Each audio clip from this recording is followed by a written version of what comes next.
We're joined at midday by Mrs. Charlene Patton with the Kansas Soybean Commission, and we are making pumpkin custard, which you can see right here, which looks amazing. And it is a winning recipe from the Kansas State Fair Heart Healthy Recipe Contest. Joyce Conrad from Sterling, Kansas. So get us started. How are we going to make this? Well, this is a perfect recipe for Thanksgiving for your buffet.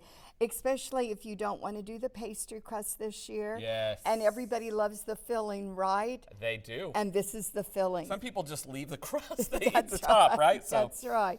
Okay, so we have 1.5 cups of pumpkin in here. Okay. This is just canned pumpkin. That's simple. You're going to add a tablespoon of cornstarch. Okay. That'll help with some thickening there. All right. And then this is our pumpkin pie spice, or no, cinnamon this time. Oh, okay. Yeah, she used just the cinnamon. Probably because you already have the pumpkin, right? That's right. Okay. And then the brown sugar, that'll add our sweetness. Okay. I'll start mixing this up, and then you add our eggs. How many There's eggs are 3 eggs in there. Okay. Yeah.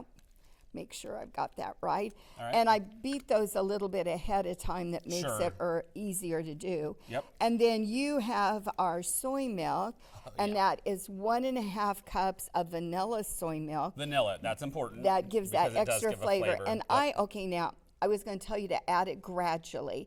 And the reason that's okay, you did it. But that gives us a good reason to talk about it. You did good. I have a little left. That's fine. And the reason I say that Yeah. is just it's a little easier to mix it in. Do you see how that I did do that? see, yeah. And Make sure that you add it gradually, guys. Sorry about that, Miss Charlene. And I'm using a whisk, and that Sure. makes it easier too. Oh, I now, do see how that. easy was this? I can do this, right? You can do this. So then what you can choose to do for your Thanksgiving buffet table is Yep. you can put it all in one casserole dish, Okay. like I've done here, and bake it. Grease it, butter it first. Sure. Or you could do individual ones on your buffet table. You could do this size, Okay. which is maybe like an 6 or 8 ounce. You could even do little ones so that people, when you have your Thanksgiving table, you might have all kinds of desserts. So it might be That's a fun great to do idea. a little one. And then we topped it with whipped cream.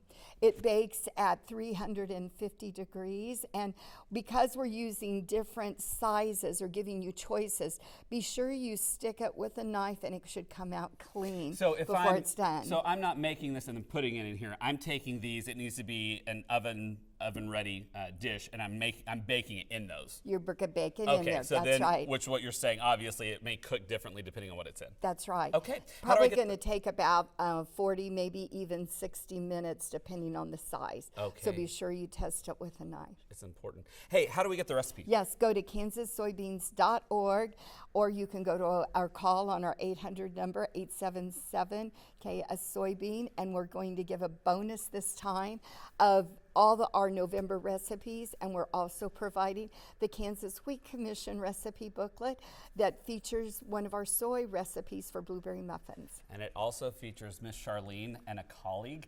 So you definitely want this because it has their recipes in it. Very special for the Kansas Wheat Commission to honor you and your work with the Kansas Soybean Commission, 4-H, and many other amazing organizations in the state of Kansas. Thank you, Jared. All right.